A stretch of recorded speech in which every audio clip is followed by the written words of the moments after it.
Pues bueno, buenos días.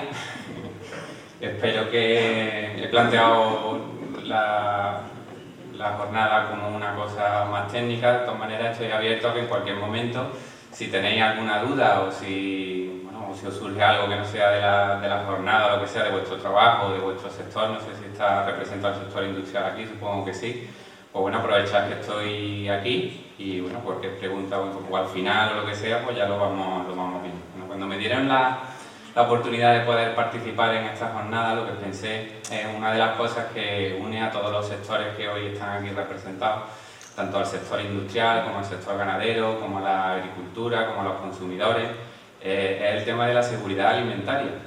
Si al final de esta presentación os quedan claras 4 cosas de lo que es seguridad alimentaria, del concepto de por qué al final se llega a unas conclusiones de consumo o de por qué saltan esas noticias y a qué puede ser debido, y un poco un concepto general, pues yo creo que lo habremos conseguido. Bueno, pues como decía, la seguridad alimentaria es eso que nos une prácticamente a todos. ¿Por qué? Porque los consumidores es lo que exigen. O sea, los consumidores en el tema de la seguridad alimentaria tienen poca tolerancia, la flexibilidad es prácticamente cero y lo que quieren son productos totalmente seguros que no le aporten ningún riesgo. Para eso, pues la he planteado al principio, ver un poco qué se entiende por el concepto de seguridad alimentaria, después qué es lo que se hace, los sectores, en este caso el mío, de salud, que ya os digo, como están todos, pues cada uno en su parte, pues tendrán una serie de responsabilidades y de acciones, y explicar un poco lo que nosotros también hacemos y nada, y ver después las consecuencias de por qué ha salido esa noticia y a qué se puede un poco. Bueno, el concepto de seguridad alimentaria no es el mismo el que tenemos nosotros que en otros países que están menos desarrollados. De hecho, ha tenido una evolución a lo largo del tiempo. En principio, el concepto de seguridad alimentaria es el aseguramiento de la alimentación, es decir, que el tener la capacidad de producir alimentos. Hoy día este concepto sigue evolucionando, pero hoy se entiende como seguridad alimentaria pues que el disponer de alimentos que sean totalmente inocuos para la salud, ¿no? Y este concepto que preocupa a la población, pues mucha de la responsabilidad pues ha sido lo que hemos vivido a lo largo de los últimos años, ¿no? Si sabéis, las crisis alimentarias han sido constantes en estas últimas décadas, ¿no? Empezamos con la enfermedad de las vacas locas, dioxina en pollo, E. coli en pepino y todo esto. La manera también de la que se ha transmitido a la población pues ha llevado a tener un concepto hoy día de que nos toca la salud y de que por lo tanto no queremos ningún alimento que pueda tener ningún riesgo y que podamos estar consumiendo. Bueno, tiene una fuerte implicación también legal, ¿no? Otra cosa que quería sacar es también cómo percibimos el riesgo, ¿no? Muchas veces están planteados riesgos que la manera de transmitirlo, ya no solo desde los medios de comunicación, sino también desde la administración, pues es muy importante y está basado en una serie de elementos que van a influir en cómo se percibe ese riesgo. Y después, pues bueno, que hay una fuerte regulación legal en todos los sectores. Tenemos el sector de sanidad vegetal, que ahí pues hay una regulación de fitosanitarios, también de buenas prácticas agrarias. Sanidad animal, pues bueno, con todos los movimientos pecuarios, la sanidad de los animales, salud, la alimentación de los animales, la regulación que hay en piensos y los subproductos animales, que también tienen su propia normativa específica. Bueno, en cuanto a la legislación, pues ahí llevamos lo que es todo el tema de salud. Vamos, que hay mucha más porque hay legislación sectorial, pero como eso, que para que hagáis una idea, pues bueno, el reglamento 852 pues es aquel que regula toda la higiene de los productos alimenticios de manera transversal. Es decir, aquí hay personas de hostelería, pues este sería el que se aplicaría a todo, a restaurantes, a varias cafeterías, a industrias cárnicas, a todo. Después hay uno más específico que es el 853, que sería el específico de productos de origen animal. El 2073, que regula criterios microbiológicos, el 882, que es la organización de los controles veterinarios, el 1333, que es el que regula todo el tema de aditivos, el 881, serían contaminantes, información en la cadena alimentaria, y bueno, un montón de... Como veis, el tema es complejo, pero todo encaminado a que haya una seguridad en los alimentos que consumimos, porque es que nos lo están exigiendo y esto está muy presente en la agenda política de la Unión Europea, en el que ha desarrollado todo un marco normativo que se aproxima a eso. Bueno, nosotros, como ya comentaba Rafael, pues tenemos un plan estratégico. Aprovechando que estoy aquí, pues voy a explicar un poco lo que nosotros hacemos, ¿no? Tenemos un nuevo plan estratégico de seguridad alimentaria, que bueno, que es ya lo que se venía haciendo, pero se le quiere dar también un enfoque de participación a todos los sectores. Como digo, pues no es una cosa de que salud inspecciona solamente, sino que también los que estáis en la industria, pues tenéis mucho que decir en la forma de cómo llevar esa seguridad alimentaria y en la manera en que creéis que eso se garantice. Nosotros tenemos un plan de inspección que se basa en el riesgo. ¿Esto qué quiere decir? Pues basado en el riesgo es que los establecimientos, en función de la confianza que le den a la inspección, del historial de incumplimiento, del nivel de distribución, del riesgo de productos, pues se van clasificando como en una serie de casillas o de nivel de riesgo en el que, según esto, pues se van realizando las inspecciones, ¿no? Frecuencia de inspecciones. Entonces habrá establecimientos que se inspeccionen con una frecuencia y otros con otra. Tenemos un plan de supervisión. ¿Qué es eso? Pues la supervisión son como auditorías de los sistemas de autocontrol. Las empresas garantizan la seguridad alimentaria mediante sistemas, no sé si lo habéis oído alguna vez, APPC, que son los puntos críticos de control. Entonces esos sistemas se auditan por el control oficial y no tienen un objetivo sancionador, sino únicamente verificar que hay una eficacia y un cumplimiento de ese programa, que es eficaz, y en el caso de que haya alguna desviación, pues se advierte, se modifica, se hace un plan de mejora y no hay más problemas. Tenemos también un plan de control de peligros biológicos. ¿Esto qué quiere decir? Pues este programa se controlan pues cómo las empresas controlan esos peligros biológicos, y además tienen una fase de muestreo en el que se cogen muestras y se ven si esos agentes biológicos pues cumplen con la normativa. Entre ellos podemos tener E. coli hiperotoxigénicos, salmonela, listeria, biotoxinas marinas, y muchas. Y después de químicos, pues prácticamente igual. Lo único que sería pues con contaminantes, hidrocarburos aromáticos, micotoxinas, plaguicidas. Y después tenemos, por último, otro programa que es el que se verifican que los alimentos pues están libres de sustancias que provocan intolerancia. Es decir, se hacen muestreos sobre alimentos que por su etiquetado, por su composición pueden tener alergenos, pero que su etiquetado pues no figura. Entonces nosotros muestreamos esos productos para ver si cumplen con esa... Bueno, y esto transparece un poco al final en la complejidad que lleva la seguridad alimentaria y que, como vemos, no es una cosa de cada uno. Además, el concepto de lo que quiere el consumidor también ha ido evolucionando, porque ahora mismo se entiende por inocuidad de productos, pero el consumidor cada vez va a más y lo que quiere son productos ya no solo seguros, sino también sanos y que les sean saludables y además sean nutritivos y, por último, que estén muy buenos. Eso es lo que al final la industria se tiene que esforzar y en demostrar también en que, aparte de que le va a dar productos que tienen un riesgo no cero, porque no es posible, pero sí se aproxima bastante, sino que además cumple una serie de expectativas que el consumidor. Y eso es responsabilidad un poco pues, de todos esos puntos.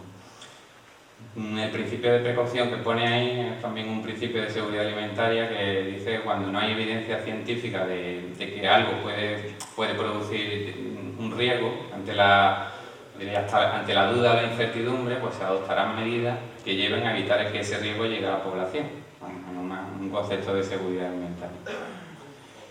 Entonces yo ahora he abordado un tema que a lo mejor no sé si os interesará mucho, pero creo que es muy importante para saber cómo se llega al final a recomendaciones de consumo, a alertas alimentarias o incluso a crisis alimentarias, en el que al final siempre está basado todo bajo una base científica potente, ¿no? Y organismos que están ahí contrastando eso, pero que también tienen mucho que ver lo que se genera en cómo se transmite esa información, que al final es lo que estábamos comentando antes, lo que estaba comentando Rafael, ¿no? Entonces, un peligro es cualquier agente que nos pueda producir un daño en nuestra salud y que sea vinculado por los alimentos, ¿no? Hasta ahí no hay casi que ninguna pega, ¿no? Pero después, cuando empezamos lo que es el riesgo, pues ya parece que ahí se mezclan más cosas y ya es más difícil definir qué riesgo es, porque ya aparece una probabilidad de que aparezca un efecto adverso también en la medida en que nosotros estamos expuestos a él y también en la gravedad que ese peligro puede generarnos a nosotros. En esos tres conceptos se va a mover lo que es el análisis de riesgo, ¿no? Y esto es al final lo que el análisis de riesgo comporta, ¿no? es en principio lo que estábamos viendo, una evaluación del riesgo. Cuando ya se tiene identificado, sabemos de qué manera nos afecta y sabemos la gravedad que tenemos, después hay que gestionarlo. Y gestionarlo puede haber mucha, gran cantidad de medidas para gestionarlo, como una ha sido la de la OMS, que ha advertido pues, un tema y ha dicho, bueno, pues vamos a hacer unas recomendaciones de consumo. Pero la gestión del riesgo también puede comportar una alerta alimentaria, una retirada de un mercado, de un producto del mercado. Nosotros a lo largo de la semana tenemos muchas alertas alimentarias, retiramos productos del mercado, tampoco se genera ninguna crisis alimentaria. También pueden ser bueno, cualquier acción que desde la administración se haga para evitar un peligro a la población es una gestión del riesgo. Una vez que tenemos la base científica, una identificación del peligro y del riesgo, pues hay que gestionarlo. Y por último, una vez que se ha gestionado, pues se hace la comunicación de ese riesgo a la población, que como veremos es una parte mucho más importante de lo que parece, porque ahí es donde se puede, o muchas veces se genera, y de hecho ya tenemos experiencia de la última crisis alimentaria, que los temas de comunicación, tanto la administración como también los medios de comunicación y eso podemos tener parte de responsabilidad. Y esto es una transparencia que quizás es muy técnica, pero bueno, con que os llevéis un concepto, pues es lo que determina no solo lo que es la gestión de riesgos, sino también cómo se hacen las normas alimentarias. No sé si alguna vez os habéis preguntado, bueno, pero una norma alimentaria que tiene un límite de mercurio de 1 miligramo en un alimento, o que no pueda tener más de 100 unidades formadoras de color, o que no pueda tener más de, pues sale de un proceso como este, ¿no? Bueno, pues eso ha habido alguien que se le ha ocurrido poner la normativa a esto porque le parece que eso es seguro. Bueno, pues hay un proceso, ¿no? Que una es pues, cuánto ingerimos de las sustancias que tenemos que controlar, ¿no? Si, por ejemplo, decimos que un alimento puede contener un metal pesado o un plaguicida, pues primero que nos tenemos que plantear es cuánto se consume de esos alimentos. Entonces, para eso se utilizan de hecho muchas, pueden ser cestas de la compra, perfiles de consumo, etc. Una vez que ya sabemos cuánto estamos ingiriendo, habrá que caracterizar el peligro. ¿Eso qué es? Caracterizar el peligro, saber cuánto de ese peligro se puede consumir para que sea seguro. Es decir, nosotros podemos estar ingiriendo pues, 0,0025 de mercurio, y siendo un mercurio un metal pesado que puede tener efectos sobre el riñón, el hígado, puede tener enfermedades neurotransmisoras, pues dice, bueno, es que yo estoy ingiriendo mercurio, pero es que me lo están vendiendo en un alimento a unos niveles que no te van a hacer nada, igual que la sal, cualquier, he puesto el mercurio, que es muy escandaloso, pero igual que la sal o cualquier otro alimento. La sal, pues en su justa medida, pues no te produce ningún, pero si comes de más, pues te puede ser hipertensión, infarto. Entonces ellas se van moviendo conceptos en el que no es lo mismo decir que el exceso de sal no es recomendable, como que el exceso de comer sal produce hipertensión, ¿no? Son conceptos distintos y ahí es donde se mueve este mundo de la seguridad alimentaria, de los conceptos y de las cosas. Y al final, cuando ya sabemos cuál es la cantidad de productos peligrosos y cuánto nosotros consumimos, aparece lo que es la caracterización del riesgo, que nos dicen, bueno, pues podemos consumir tanto para que no sea eso posible. Ahí veis una serie de IDA y de T, que son normas técnicas que no merece la pena, pero que al final son límites de consumo que, bueno, que están contrastados. Y dice, bueno, ¿y esto cómo se contrasta? Pues con la bibliografía científica, con el conocimiento científico, con informes que se han hecho por universidades, por centros de investigación, y al final llegamos a la conclusión de que no hay que consumir pues, ¿sabes? Mercurio o hidrocarburos por encima de un determinado nivel. Y eso nos da una seguridad, porque se comprueba, y además los industriales también son conscientes de eso y se respetan pues, las normas con sus procesos de producción. No quiere decir que estés todo el día tomando muestras. Entonces, ya que hemos llegado un poco a este punto, yo, como son conceptos así en el que me pongo yo mismo como consumidor, y creo que cuando nos lanzan un mensaje, lo primero que hay que hacer es confiar en la persona que te lo está diciendo. No es lo mismo que te lo diga, pues yo qué sé, tu vecino de la esquina, un medio de comunicación en el que tú confías, pues te lo estoy diciendo a lo mejor un técnico de la administración o un experto de la Agencia Europea de Seguridad Alimentaria. Y que sin duda tiene que estar sustentado en el asesoramiento científico, que debe de ser independiente. Bueno, todo lo que tenéis ahí tiene que ser estructurado, independiente, basado. Todo eso es un proceso en lo que yo creo que es la piedra angular de la seguridad alimentaria, y que al final es lo que da la confianza a los consumidores cuando la administración desde nuestro ámbito pues lanza un mensaje o es en el que se confía, ¿no? Esto ya prácticamente lo he dicho, que la administración siempre es responsable de esa gestión del riesgo, aunque también en la gestión del riesgo hay ocasiones, como cuando se lanza, después lo veremos, en que los consumidores pues también somos muy responsables. Por ejemplo, un producto que esté comercializado y que lo tengamos en casa, pues tenemos que, bueno, pues esto ¿qué hacemos? ¿Es peligroso que lo consuma? ¿Que no? Si está dentro de una alerta, ¿dónde me puedo dirigir? Pero vamos, fundamentalmente las medidas en gestión del riesgo, cuando ya se ha contrastado que hay un peligro, son de la administración, que tiene que poner todas las medidas, ya sean de comunicación, de retirada de productos, de lo que sea, para evitar ese riesgo. Y la transparencia, ahora que en la política está muy de moda todo lo de la transparencia, pues esto es un principio en el que ya se tenía claro. Es que sin transparencia no hay esa confianza. O sea, si las personas a las que nos estamos dirigiendo no ven que el proceso es transparente, que los datos son obtenidos de una evaluación científica independiente y al final llegamos a unas conclusiones objetivas claras, pues al final no sirve de nada eso, ¿no? Y esto pues nada, un poco insistir en lo mismo y la importancia de la comunicación. Entonces, esto creo que ya también os lo he comentado, que una comunicación se puede activar pues por un punto de contacto a lo mejor en la red europea que nos diga que hay un peligro en un determinado sector, en un determinado producto.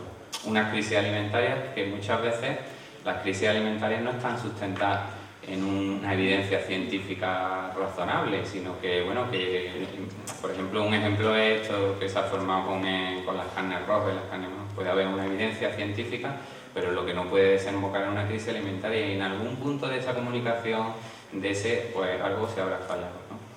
Y después cuando hay una existencia que implique una recomendación, que es el caso, ¿no? Hay un riesgo que no hay evaluado todavía al 100%, pero sí que parece que hay una asociación. Y yo insistiendo en esto, pues hay una serie de características que cualquier mensaje o comunicación en seguridad alimentaria pues se debe de cumplir. Y uno es que la descripción del peligro, eso es cuál es la naturaleza y cuáles son las características. Las circunstancias, si hay un producto afectado, puede que lo TE, los canales de distribución. Los efectos que pueden producir para la salud, que son muy importantes. Y las medidas puestas en marcha por los servicios de control oficial y cuáles estarían previstas en los próximos años. Después deben ser comprensibles, no vale de nada que un técnico lance un mensaje y esté hablando con un lenguaje técnico y que no se llega a enterar nadie de lo que está diciendo, ¿no? Por eso se insiste también en el que sea con palabras sencillas, con una comprensibilidad de mensaje, y después si hay una adaptación hacia un público que lo requiere, pues unas necesidades específicas, ¿no? Porque son extranjeros y después lo que os comentaba también, que sean útiles. Deberían incluir toda la información práctica que el usuario pueda necesitar, o saber qué hacer en caso de tener ese producto, si se ha consumido, qué hago. Eso es también el pánico. Vamos, ha entrado un producto en alerta y yo ya lo he consumido, ahora que me voy directamente a urgencias del hospital. No tiene ningún síntoma, ¿no? No quiere decir que todo el lote esté afectado. A lo mejor la alerta alimentaria siempre se afecta al lote, pero las muestras son sobre el producto, lo que pasa es que por seguridad se retira todo el lote. Si son alertas microbiológicas y donde contactar ante las posibles dudas. Que yo creo que un canal de contacto al ciudadano ante estas cosas que nos inquietan pues debe ser fundamental, que muchas veces no sabemos ni dónde dirigir. Y por último ya pues insistir también en un concepto que si se ha hecho todo bien, se ha hecho una evaluación del riesgo que ha sido buena, se ha transmitido bien, después queda la última etapa, que es la percepción de ese riesgo que nosotros tenemos. Y eso tiene que ver con muchas veces lo que nosotros entendemos de lo que es nuestro riesgo, lo que hacemos, lo que nosotros, como nuestros prejuicios en el tema de seguridad alimentaria, y también cómo se recibe esa información. Fijaros que los riesgos están mucho mejor asumidos si nosotros los controlamos. Pues puede ser que nosotros asumamos mucho mejor y no nos parezca peligroso el conducir por una autovía 160 o el fumar un paquete de cigarrillos al día, pero nos parece un riesgo desproporcionado porque nos han dicho que provoca cáncer el consumo de carnes rojas, cuando los riesgos no tienen nada que ver. Pero ¿qué diferencia una cosa de la otra? Que una la controlo yo. Uno controla la velocidad a la que voy a la autovía, puedo controlar el número de cigarrillos, pero lo otro es que me lo dan. Y eso genera y es parte de un elemento de la crisis alimentaria. es que como yo no lo controlo, me lo están dando y es la alimentación y es mi salud, pues ahí ya entonces la opción ideal pues sería esa, ¿no? La transmisión del riesgo tal y como los expertos lo ven, basado en la evidencia científica, sea el que el consumidor entiende como ese riesgo. Si llegáramos a que esa brecha se juntara, pues avanzaríamos de esta manera. Aquí hay muchas técnicas y son estudios que se hacen para que al final sea así, pero con eso no se consigue. Aquí como curiosidad, esto es un eurobarómetro que se hizo en el 2012 y que al final con todo lo que nos inquieta y con todo lo que podemos considerar de importante lo que son alimentos, al final, pues eso son lo que sale. Entonces, son resultados de cuando han escuchado una noticia sobre un alimento inseguro, pues al final hay un porcentaje, el azul es de la Unión Europea y el amarillo es de España. Entonces hay un porcentaje que sí, que durante cierto tiempo lo evita, pero que al final sigue consumiéndolo. Después, sí, le ha preocupado, ha visto que era pero que al final no ha hecho nada, un 31% en España, que lo ignoró y que al final no cambió ningún hábito alimenticio. Y yo creo que eso también es un error, porque independientemente de lo que son las alarmas y las crisis y las cosas, lo que sí hay que quedarnos con el mensaje realmente importante, que nos están diciendo algo, que es verdad que no hay que ponerse en la otra cara, ¿no? Pero vamos a ver qué puedo sacar yo de esto, ya que hay una evidencia científica para al final lo mismo modificar mi hábito de consumo, mi dieta, para que pues pueda sentirme seguro y controlando también mi alimentación y mi salud, ¿no? Bueno, como al final veis que hay mucho ruido y al final entre los tres primeros pues se llevan. Y bueno, yo ahora voy a tratar un poco que cualquier pregunta que queráis hacer sobre este tema, que parece que es el que ha generado más preocupación y el que fue el encargo un poco de hablar en esta jornada, que cualquier tema o pregunta que queráis hacer, que la podéis hacer, no hay ningún problema. Entonces, los titulares de los periódicos, cuando nosotros nos encontramos esto, pues ahí, no sé, mezclar en la misma frase carne y cáncer, pues ya de momento me echa para atrás, ¿no? Es un poco esto. Después veremos cómo hay que matizar mucho más. Yo entiendo que los titulares son cortos, que los titulares tienen que ser impactantes, que la atención del lector se tiene que atraer de alguna manera, pero por ejemplo ese titular no es tal que así. La carne roja no provoca cáncer. Ahora, en estos momentos, si la evidencia científica pues, sigue avanzando, pues podremos decir otra cosa, ¿no? Y después ya esto, las autoridades sanitarias advierten que su consumo, pues eso ya es el colmo, ¿no? Bueno, lo que estamos viendo que al final, pues bueno, los titulares de los periódicos pues se corresponden poco con lo que es la realidad, ¿no? Yo voy a entrar un poquillo en lo que dice el informe y después cualquier cosilla que queráis, pues me la preguntáis. Las carnes rojas, ¿sabéis lo que es? Son las carnes del músculo del mamífero. Las carnes procesadas pues son aquellas carnes que a lo largo de su proceso de producción hasta llegar al consumidor pues han sufrido algún tratamiento técnico. Entonces, a la pregunta, ¿la carne da cáncer? Pues no. En este momento no hay ninguna relación causa-efecto en el que diga que comer carne da cáncer. ¿Qué es lo que sí hay? Hay una vinculación mediante estudios epidemiológicos. No sé si sabéis lo que es un estudio epidemiológico, es que se hacen diversos estudios. Además, el informe es bastante potente porque son bastantes estudios. La Organización Mundial de la Salud no es ningún advenedizo, como se dice, ni tampoco el Instituto de Investigación del Cáncer. Pero lo que sí nos dice es que hay cierta vinculación entre el consumo de carne, el exceso de consumo de carne roja y el cáncer, ¿no? Entonces, esto hay que matizarlo, porque después, dentro de eso, lo que estaba comentando Rafael, es que hay unas recomendaciones de consumo. Los riesgos son pequeños, o sea, prácticamente no es evitable, sino que el riesgo se aproxima muy poco si se cumplen esas recomendaciones. ¿Qué pasa? Que se ha visto que si comer más carne de 2 veces a la semana, pues sí puede tener una incidencia negativa en nuestra salud, porque se vincula en un 18% a la aparición de determinados tipos de carne. Entonces, la siguiente pregunta, ¿no? ¿Hay que dejar tomar carne roja y procesada? Pues no, dentro de las recomendaciones que ya se venían. Estas recomendaciones de consumo de carne roja no son nuevas.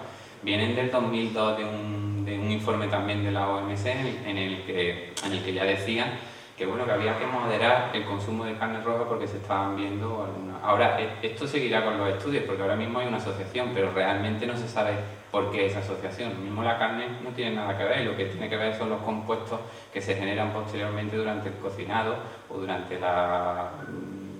durante su fase, su interacción con el calor, como bien dice, pero eso también el informe nos dice que no está comprobado.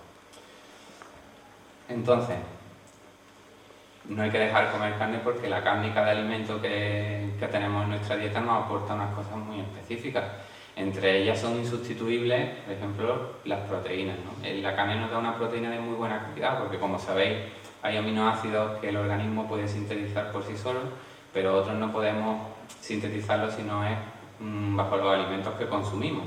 Entonces, por eso es tan importante mantener una dieta variada y no comer todo de una cosa, porque esos aminoácidos son los que construyen precisamente las proteínas y tenemos que... Después tiene un alto contenido en hierro que es de fácil absorción, que no nos lo da ningún otro alimento. Los minerales que la carne posee y que son especialmente importantes para numerosos procesos metabólicos que suceden en nuestro organismo. Es decir, no solo es que esto lo consumo en 0,0 microgramos, pero con esa cantidad son suficientes para la formación de colágeno, la formación de hormonas, porque no es que formen parte, sino que regulan procesos metabólicos que tienen. Las vitaminas que contienen, del grupo B, que son esenciales también para multitud de procesos. Y por último el sabor y la textura, que también parece que no, pero es muy importante y además es lo primero, después de todo lo que he dicho, es lo primero que se pone para eso, independientemente de la seguridad alimentaria y de los riesgos y de los beneficios y eso. Y bueno, como todos los alimentos, como todo, yo que trabajo en seguridad alimentaria, cualquier alimento que ahora me digáis, os digo los beneficios y os digo también qué es lo que puede tener y de hecho tiene y que se controlan bajo unos niveles en el que no nos producen. ¿Qué es lo que pasa aquí? Que como no se tiene claro, saltan las noticias y lo que hacen es unas recomendaciones de consumo. Quizás el día de mañana en los productos ahumados o en los productos cocinados pues se puedan llegar a unos límites legales, pero ahora mismo como no se tiene claro se dan conocidos. Y después pues las personas que tienen enfermedades previas, como puede ser una hipertensión o tienen colesterol, pues también tienen que cuidar algún tipo de alimento, como son la grasa o el sodio que pueden tener los alimentos, etc. Y yo ya para concluir y dar un mensaje después de todo lo que he dicho, pues yo creo que el sector cárnico está muy preparado para asegurar que los productos que tiene pues son seguros, son de buena calidad y además son recomendables. Tienen su sistema en cuanto a la seguridad alimentaria de la PPC y que además entiendo que la carne en el contexto actual pues es muy saludable su consumo, ¿no? Y bueno, ya las conclusiones puestas de la seguridad alimentaria que es una cuestión de todos, ¿no? De los agricultores, ganaderos, sanidad vegetal, animal, que ante posibles peligros o riesgos lo primero que hay que recurrir es a esa herramienta que os he dicho, que es el análisis de riesgo, que es muy útil y que todos debemos de ser capaces de transmitir, ¿no? Ya que habéis asistido a esta jornada, pues bueno, que sepáis que existe una herramienta y que sirve para eso precisamente, para transmitir los riesgos de una manera adecuada y que ante noticias que salgan en los periódicos de una determinada manera, pues siempre poner un poco en decir, bueno, vamos a ver cómo es esto y de qué manera se transmite. Y yo ya para concluir la frase esta de Paracelso, que creo que se puede incluir en casi todo en la alimentación, que es la dosis hace el veneno, ¿no? Y es que así, dependiendo de la cantidad de que nosotros consumamos, pues al final pues nos produce un efecto otro. Por eso insistí ya como mensaje final en que lo mejor en el tema de la alimentación pues una dieta equilibrada, apostar por la dieta mediterránea que conlleva carne, vegetales, frutas, verduras, hidratos de carbono, pero todo en unas proporciones y que al final con un poco de ejercicio físico pues yo creo que nuestra salud pues nos lo va a agradecer y vamos a vivir muchos años de una manera muy saludable. Y ahí tenéis mi contacto porque bueno, yo lo que os he dicho al principio, que cualquier tema que tengáis de vuestra labor profesional, de dudas que podéis tener, ¿no? Que la administración está ahí para intentar responder pues todo lo que queráis. Y ahora si tenéis alguna pregunta o alguna cosa, pues adelante. Vale, dime. Yo quería resolver una duda. Sí. Porque yo vi en televisión, una vez que salió este informe, que hablaba del 18%, decía que era el 18% aplicable al riesgo ya existente de este cáncer. Sí. Que salió un médico hablando que decía que era un 5% de la población sana. Sí. O sea que aumentaba ese 5%, se aumentaba un 18% de parte Sí.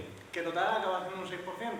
Entonces, ¿eso es cierto o es un 18% desde una persona sana? ¿O es ese 5% el que aumenta un 18%?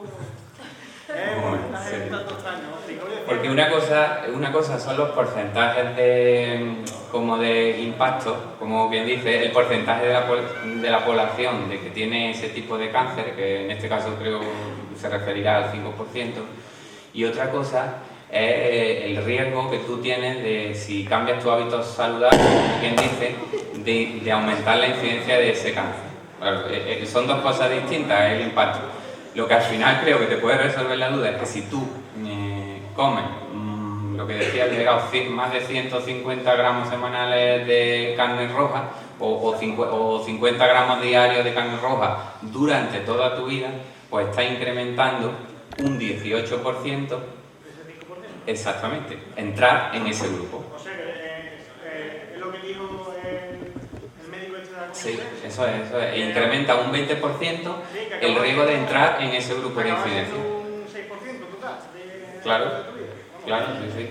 En nada y menos. Yo también quiero insistir en que además el manejo esto, como veis, el manejo de la seguridad alimentaria pues se maneja al final para que estemos seguros de que los alimentos que consumimos sean seguros, pero que vosotros desde el punto de vista de consumidores y de lo que estamos hablando tenéis mucha acción en estar informados de lo que es una alimentación, en comer, asesorando y sabiendo lo que es una dieta recomendable, pero que ya os digo que es meter verduras porque te aporta una serie de fibras. Y también en esto que comentaba, también eso se supone para unos consumos normales, ¿no? Porque, por ejemplo, imagínate que tú te gustan mucho las ensaladas, ¿no? Y tú pues eres un hiperconsumidor, en vez de hiperconsumidor de carne, aparte de tomar la carne, eres un hiperconsumidor de ensalada y de fibra, ¿no?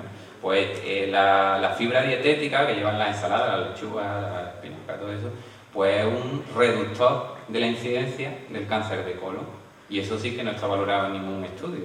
Entonces tú, con ese hábito que tú tienes, estás reduciendo ese impacto.